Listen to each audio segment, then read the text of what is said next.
gudoomiye ku-xigeenka degmada Baki Dayib Xasan Raaga Cudad oo xafiiskiisa degmada Baki warbaahinta kula hadlay ayaa waxa uu ka hadlay raashinka ay soo gaarsiisay xukuumadda Soomaaliland ee loogu talagalay dadkii uu saameynta ku yeeshay xanuunka COVID-19 gudoomiyaha degmada Baki Dayib Xasan Raaga Cudad oo sidii uu u gaarsiiyay raashinka xukuumaddu soo gaarsiisay dadkii loogu talagalay ka hadlaya ayaa waxa hadaladiisii kamid ahaa mahad celinaya gurmadkiina soo gaaray ee loogu talagalay dhibaatooyinkii uu keenay xanuunkii safmarkii COVID-19 ee ku dhacay adduunyada kala xidhay dadka ku dhacay oo kala duwan ahaa sida beeraleyda xoolo dhaqatadii oo suuqii maanta xilligii ugu fiicnaa ee xajka kaga dhacay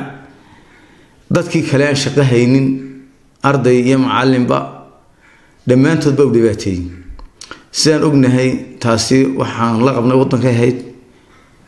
waxaan ognahay waxa gurmad aad u fiican oo xilligiisii ku beegamana soo gaaray oo dhan 1,000 qoys oo raashin qoyskiiba loogu talagalay 75 kiilo oo raashina 4 kiilo oo timira caagad saliida taasoo u dhiganta ilaa 80 iyo something kiilo oo 1,000 qoys sidaan ognahay waxaanad u qayshanin ee aad u yeedhan uu ka fiican yahay ee lagu gartaa aanteed 1,000 qoys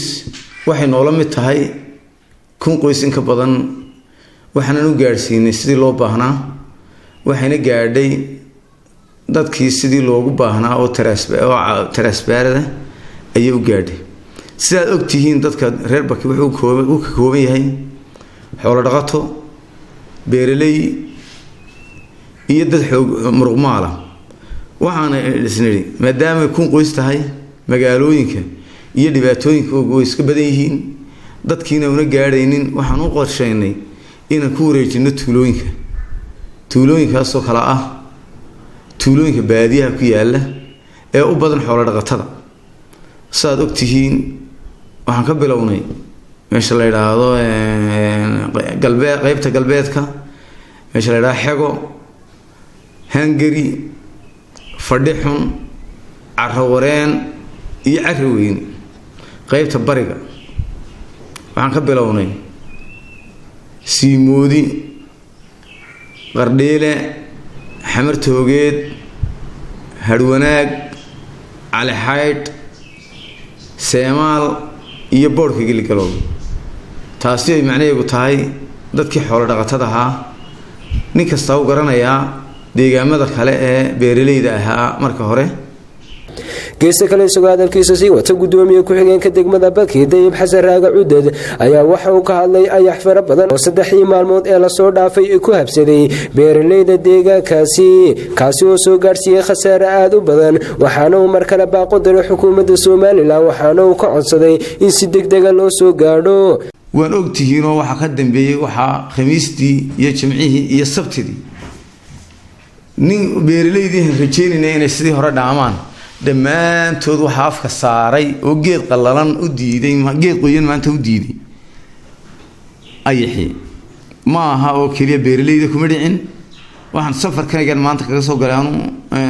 markii hore waxaan soo maray tuulooyinka bariga oo Cali Xayd u sheeyso imikana waxaan ka soo galay meesha la yiraahdo galbeedka oo Carrawareen u sheeyso